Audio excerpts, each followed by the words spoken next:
everyone. Welcome to Arrow on the Air. I'm Daria Lawson with your weekly news roundup on local headlines, entertainment, and sports. Our first story comes from Josh Seabaugh, who is going to tell us a little bit more about a musical bingo game hosted by Southeast Student Activities Council. On October 22nd, the Student Activities Council hosted a game event in the academic auditorium.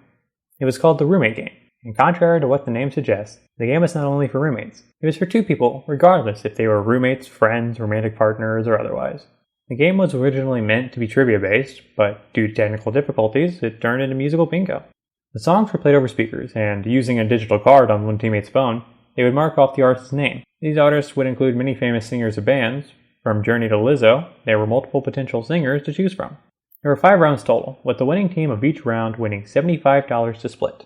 One of the winners of the night was Matthew Fisk, a Southeast sophomore. Fisk said he was skeptical when entering the competition, but with the help of his teammates, the two were able to win the first round of the roommate game.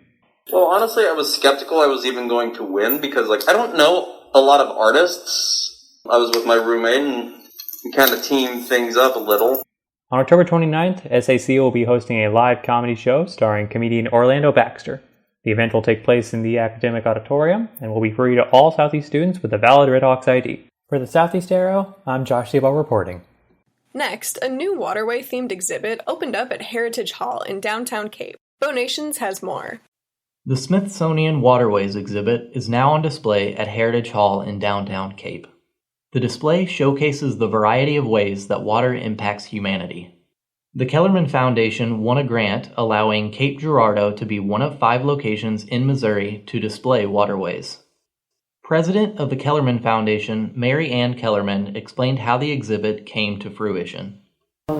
We wrote the grant. We were notified then that we had won and that we would be one of the 5, and then we've worked with them on educational sessions. We would have had numerous, but with COVID, we've done a lot of them Zoom-wise. When the cases containing the exhibit arrived, they were so large that the doors to Heritage Hall needed to be removed to get them inside. A group of hard-working volunteers helped assemble waterways. Tours of the exhibit take place throughout the week. We expanded our hours and we're now open from 10 till 5 Wednesday through Sunday. So Wednesday, Thursday, Friday, Saturday, Sunday.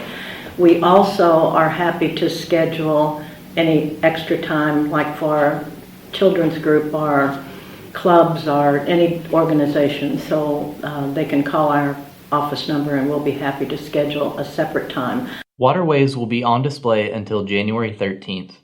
For the Southeast Arrow, this has been Bo Nations. Lastly, Dakayla Duckworth brings us a story on an athlete's experience with the state of sports during the pandemic.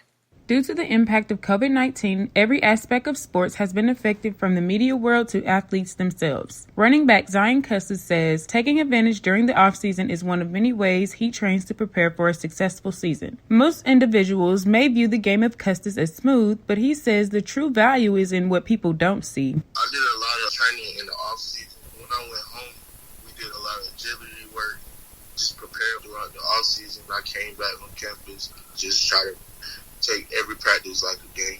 Custis led Southeast in rushing attempts last season, as well as being ranked 6th in the OBC with 57 yards per game. Intaking proper nutrition plays a massive role in how you play, and Custis says he encourages athletes to maintain a healthy diet on the regular. Working out 24/7, like practice, working out, you have to have your body right. You got to eat the right stuff so you won't go out there and your body won't fail on you. The Redhawks are scheduled to play their first game of the season on October 31st against Southern Illinois at 6 p.m. For the Southeast Arrow, I'm Dakayla Duckworth.